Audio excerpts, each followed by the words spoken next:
26 जुलाई 1996 रात का वक्त था। अमेरिका के अटलांटा में काफ़ी शोर था। शोर इसलिए था क्योंकि इस शहर में ओलंपिक चल रहे थे। दुनिया भर से 10,000 से ज़्यादा खिलाड़ी आए हुए थे।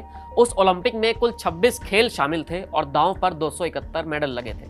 ये ओलंपिक कमाल का था क्योंकि करीब 2 दर्जन देश इसमें डेब्यू कर रहे थे। अमेरिका में इतना बड़ा इवेंट हो तो हर कोई शान और शौकत भी देखता है और सुख सुविधाओं का लुत्फ भी उठाता है। लेकिन उस रात को कुछ ऐसा हुआ जिसने अमेरिका के ऊपर एक धब्बा छोड़ दिया। अमेरिका जो खुद को एक सुपर पावर बताता है वो एक मजाक बनकर रह गया था, क्योंकि तमाम सुरक्षा के दावों के बाद भी इस ओलंपिक में बम धमाके हुए थे। 1996 का ओलंपिक अमेरिका के अटलांटा को मिला था। ग्रीस, ऑस्ट्रेलिया और कनाडा को पछाड़कर अटलांटा को ये ओलंपिक मिले थे। लेकिन ओलंपिक शुरू होने के एक हफ्ते बाद ही कांड हो गया।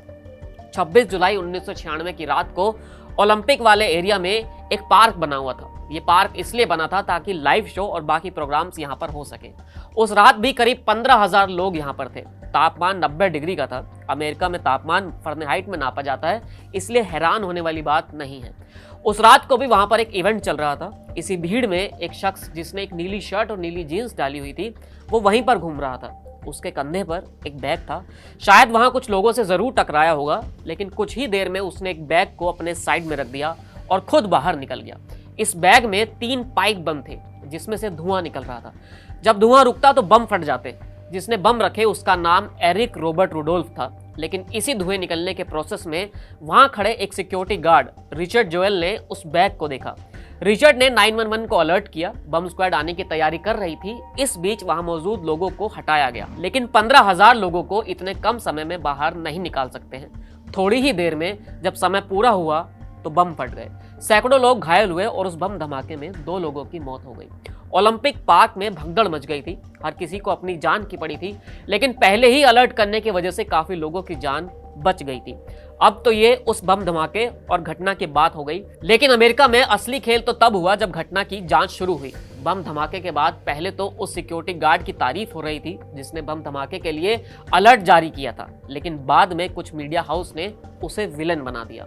मीडिया में आई खबरों के आधार पर पुलिस ने रिचर्ड जोएल को पूछताछ के लिए बुलाया और एक सस्पेक्ट मान लिया। करीब 90 दिन तक रिचर्ड जोएल एक सस्पेक्ट की तरह जेल में रहे थे, लेकिन जब कोई सबूत नहीं मिला तो अदालत ने उन्हें रिहा कर दिया।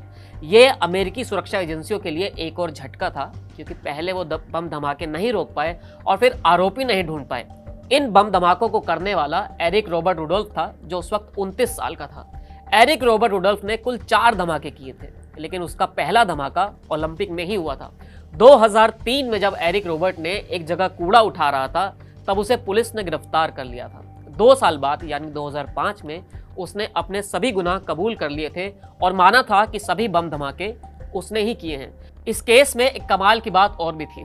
एरिक ने जब ओलंपिक पार्क में बम रखे थे तब उसने 911 पर फोन किया था। उसने सामने पुलिस वाले को बताया था कि आधे घंटे में यहाँ पर बम फटने वाले हैं, लेकिन किसी ने उसकी बात को सीरियसली नहीं लिया।